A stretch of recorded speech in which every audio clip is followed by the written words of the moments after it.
നമസ്കാരം. Raf talk മലയാളത്തിലേക്ക് ഏവർക്കും സ്വാഗതം. ഈ സീസണിലെ കേരള ബ്ലാസ്റ്റേഴ്സിൻ്റെ ഹാർട്ട് ബീറ്റ്സ് നോഹ് സദോയിയാണ്. മിന്നും പ്രകടനമല്ലേ താരം കാഴ്ചവെച്ചുകൊണ്ടിരിക്കുന്നത്.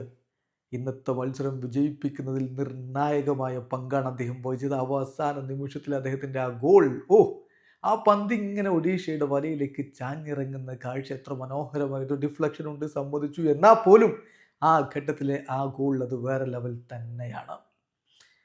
ഇനിയിപ്പോൾ ഹീസസ് ഹെമിനസിൻ്റെ ഗോളാവട്ടെ, അതിൻ്റെ പുറകിലെ അസിസ്റ്റ് അതും മനോഹരമായിരുന്നു. ലൂണ കിടലിനായിട്ട് കൊടുത്ത പന്താണ്. അത് പെനാൽറ്റി ബോക്സിൽ വെച്ച് ഹെഡ് ചെയ്ത് ഹീസസ് ഹ്യൂവനസിന് തളിയിലെന്ന വണ്ണം എത്തിച്ചു കൊടുത്തു.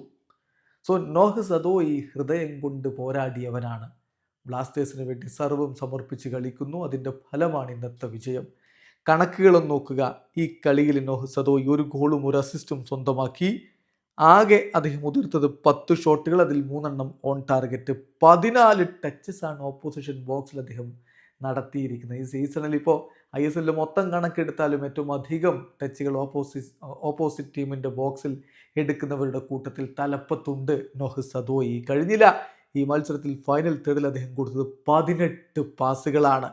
57 ടച്ചുകൾ അദ്ദേഹം നടത്തുകയും ചെയ്തു. സോ കിടിലൻ പ്രകടനമാണ് നോഹ് സദോയി നടത്തിയത്. ഇന്ന് രാവിലെ നമ്മൾ ചെയ്ത വീഡിയോയിൽ ഒരു കാര്യം പറഞ്ഞിരുന്നത് ഒരു പക്ഷേ നിങ്ങൾ ഓർക്കുന്നുണ്ടാവും. നോഹ് സദോയി ഗോൾ അടിച്ച മത്സരങ്ങളിൽ ഒന്നിലും കേരള ബ്ലാസ്റ്റേഴ്സ് തോറ്റിട്ടില്ല. അത് തുടരുമോ എന്നാണ് നമ്മൾ ചോദിച്ചിരുന്നത്. അത് തന്നെ വീണ്ടും സംഭവിച്ചിരിക്കുന്നു. അദ്ദേഹം ഗോൾ അടിച്ചു, ബ്ലാസ്റ്റേഴ്സ് പരാജയപ്പെടുന്നില്ല. നോഹ ഗോൾ അടിച്ചോ, ബ്ലാസ്റ്റേഴ്സ് തോൽക്കില്ല എന്നുള്ളത് വീണ്ടും പുലർന്നിരിക്കുകയാണ്. അതെ, ബ്ലാസ്റ്റേഴ്സിൻ്റെ രക്ഷകനായി മാറുകയാണ് ഈ മൊറോക്കൻ താരം. വീഡിയോ അവസാനിക്കുന്നു.